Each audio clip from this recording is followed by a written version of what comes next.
नमस्कार जी सबको। मेरा नाम प्रदीप नेहरा है। आप सारे हिसार के रहने वाले जानते भी आपस में। तो मैं आपका कुछ इस तरह की बात बताना चाह रहा हूँ कि एनडीसी का मामला है। सबसे पहले एनडीसी अभी कुछ सालों से लागू हुई है और किसी को भी रजिस्ट्री करानी होती है तो उससे पहले एनडीसी लेनी पड़ती है। और एनडीसी का मुद्दा ये है एनडीसी का मुद्दा ये है कि भी आप कोई आदमी मान लो मुंबई से आया, कोई दिल्ली से आया, कोई और आया, तो एनडीसी के इतना प्रेशर में काम होता है कि भी एनडीसी अगर नहीं मिलेगी तो रजिस्ट्री नहीं होगी। उसके ऊपर क्या है कि कई बार कोई आदमी 5,000 दे के आता है, कोई 50,000 देता है, कोई 25,000 रुपये देता है। तो सारी दुनिया परेशान है एनडीसी। एनडीसी का मतलब ये है कि अगर आपने टैक्स नहीं दे रखा है तो आप उसका टैक्स पहले पे कर दो। तो मेरा एक मानना है कि जब हमें कोई भी सरकार है, चाहे कांग्रेस है चाहे बीजेपी है, वो जब घर घर जाते हैं कि बटन यहाँ दबाना है, ऐसे करना है, वो करना है, जब इस तरह का प्रोसीजर आप इलेक्शन में करते हो तो इसके बाद भी जैसे आपको अगर कोई अपना रिकवरी करनी है टैक्स की, आप एक टीम बना दो, टीम बना के रसीद काटेगी, टैक्स ले लेके फ्री हो जाएंगे। ये जो ब्लैकमेलिंग है ना कस्टमर की, जो इतने इतने बड़ी बड़ी अमाउंट के जो पैसे हैं, जहाँ पर निगम में जाओ वोट जाओ तो बड़ी दिक्कतें आती हैं आम जनता को। तो मेरा पहला मानना तो है कि एनडीसी को ख़त्म किया जाए। दूसरा मेरा मानना ये है कि आपका जैसे सात रोड के अंदर जो निगम के अंडर में जो एरिया आता है, वो जो ये यासी कंपनी थी, यासी कंपनी ने क्या किया, उसका जो एग्रीमेंट था उसमें ये था कि 20% अगर मान लो सर्वे गलत है तो आपको कोई पेमेंट नहीं होगी। वो सर्वे आपका 50% से भी ज़्यादा है। आपका जो कंप्लेंट्स आई तो 90,000 एप्लीकेशनें आई, भाई हमारे को ये दिक्कत, हमारे को ये दिक्कत है। उसके बावजूद उस कंपनी को पूरी पेमेंट कर दी।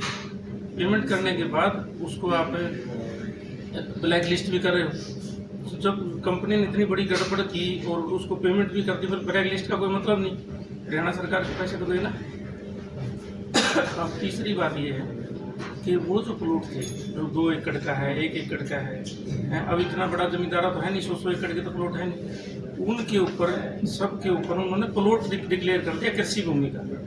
तो मेरा मानना है कि कृषि भूमि की आईडी बननी चाहिए और उसके ऊपर कृषि भूमि के ऊपर वही सारे कायदे कानून होने जो एग्रीकल्चर के ऊपर होते हैं। प्लॉट बनाने के चक्कर में वो चक्कर लगाते रहते हैं तो कोई समाधान नहीं हो रहा है इस बात का। तीसरी बात ये है, मिस्टर शर्मा जी हैं, सेक्टर 1-4 में रहते हैं, भैया आपको ऐसा खुलासा करेंगे आप देख के हैरान हो जाओगे। आप बताओ शर्मा जी।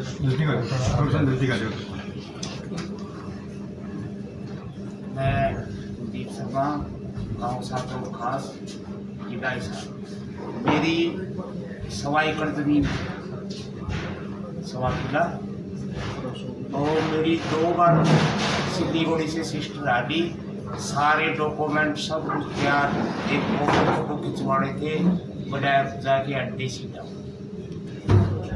टोकन भी है इनके पास, टोकन भी ले लिया था, सब कुछ ले लिया था। सिस्टर भी सुबह से बैठी थी, शाम हो गई थी, लेकिन इन्होंने आखिरी टाइम पे जब फोटो खिंचवाने का टाइम आया तब बोले एनडीसी। मतलब ब्लड रिलेशन की रजिस्ट्री के अंदर भी एनडीसी कंपल्शन कर दी। हाँ जी। तो वो तो सिस्टर मेरे नाम उतरवा ली, उनका तो कोई पैसे का तो कोई लेन देन था। नेहरा जी, आपने 2 बातें कही। अब एक और है, ये अपने इनकी मदर इनके नाम कुछ जमीन करवाना चाह रही थी, ये भी डॉक्यूमेंट ले रखे हैं, तो इनके भी यही सेम प्रॉब्लम आई। और ये दोनों लोग मेरे ख्याल में कितने दिन से 1 साल से चक्कर काट रहे हैं। मेरी इनसे कुछ हटके है, मेरे बारे में बहुत ज़्यादा घपला है। नेहरा साहब, ये काफ़ी टाइम से ये शिकायतें आ रही है, इस बारे में आपने जिला प्रशासन को या सीएम को कोई ज्ञापन दिया हो या कुछ भेजा हो, इस बारे में कोई आपने बताया? हम तो ज्ञापन क्या, हम तो बार बार जाके कहते रहते थे कि जी कोई लिखित में कोई आपने शिकायत दी? लिखित साहब डीसी साहब को दिए हैं, सीएम साहब को दिए हैं, गृह मंत्री महोदय को दिए हैं, कमिश्नर साहब को दिए हैं, सभी को दिए लिखित में। और इसमें तो बहुत बड़ा फ्रॉड कर रहा था। तहसीलदार गुप्ता जी होते थे पहले, उन्होंने हरकेश गुप्ता जी थे, उन्होंने मेरे साथ एक तो मेरा इंतकाल है दर्ज, कंप्यूटर में दर्ज और मंजूर दिखा दिया, बाहर निकाल के गुम कर दिया। मैं 4 साल तक काटता रहा। उसके बाद फिर मैंने सीएम साहब को लिखी। उसके बाद मेरी माँ मेरे नाम ज़मीन करवा रही थी, 3 बार मैंने टोकन कटवाया, 3 बार रजिस्टर टाइप करवाई है। डीसी साहब का आदेश हुआ एसडीएम साहब को, एसडीएम साहब ने मेरे को तहसीलदार के साहब के पास भेजा। दोबारा फिर मैंने वो तैयार करवाई, रजिस्ट्री वगैरह जो भी थी, रिलीज डेट, फिर दोबारा मेरे नहीं हुआ, लिख के दे दिया कि आपको एनडीसी लेके आने पड़ेगा। ये लिख के दे दिया मेरे को, सिर्फ पैसे के अलावा कुछ नहीं। एसडीएम साहब भी इसके अंदर मिले हुए हैं, और डीसी साहब तक का ये इन्होंने लिख के दे दिया तहसीलदार साहब 3 बार किए मेरे पास एक और। सर ये एनडीसी का मतलब होता है नो ऑब्जेक्शन सर्टिफिकेट। जी हाँ। नो ऑब्जेक्शन का मतलब ये है कि आपने कोई टैक्स वगैरह इस जमीन का कोई भी भुगतान नहीं करना है, निगम को कुछ भुगतान नहीं करना है, वो एनडीसी का मतलब ये होता है। तो आपने कुछ भुगतान करना होगा इसका नहीं, मतलब। मैंने भुगतान नहीं करना कोई, मेरी खेत की ज़मीन है, कृषि भूमि में भुगतान कृषि भूमि है और हमारी करीब ये 8 एकड़ के ऊपर ज़मीन है, जिसमें से मेरी माताजी मेरे नाम 4 करनाल 15 मरले कुछ ज़मीन मेरे हिस्से करवा रही थी, और उससे पहले 1.5 एकड़ मेरे नाम पहले से है, यानी कि मैं ज़मीन के छोटे टुकड़े नहीं कर रहा, मैं बड़ा टुकड़ा कर रहा हूँ। उसके बाद भी कह सकते हैं। उसके बाद श्रीमान जी एक ये मेरे पास और है डीड नंबर 7707, ये सेम यही पोजीशन की ज़मीन है, मेरे गांव की है, ये बाद में अपने पुत्र को दी है, ये कर दी। इन दो में से एक तो गलत है।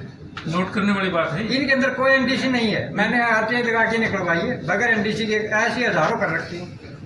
या तो ये गलत है या फिर मेरे वाली गलत है, दो में से एक गलत। ये किसकी है? ये मेरे गांव की है, पूरा सरपंच है उनके, उन्होंने श्योर किया मतलब ये। हाँ जी, इसका नंबर भी है, आरटीआई लगा के मैंने निकलवाई है। सीएम साहब को जो मैंने दरखास्त दी थी उसके अंदर ही मेरा सब कुछ मेंशन है, सब कुछ, कोई कार्रवाई नहीं है सीएम साहब की तरफ से, सब मिले हुए हैं इसके अंदर। और कांग्रेस का ये इस बार ये सीटें हारने का मेन कारण यही है, इतने परेशान कर रखे हैं लोगों को, बहुत ज़्यादा परेशान किया है, बहुत तो पार्टी का कोई नाम मतलब हमने किसी से ना तो बीजेपी से कोई नहीं, मैं किसी पार्टी से संबंधित नहीं हूँ, हम तो ये कह रहे हैं कि इस सिस्टम को सरल करो। मैं किसी पार्टी से संबंधित नहीं हूँ। नहीं, सीएम साहब को मैंने लिखा है, कोई रिप्लाई नहीं, डीसी साहब को लिखा है, कोई रिप्लाई नहीं, कमिश्नर साहब को लिखा है, कोई रिप्लाई नहीं है।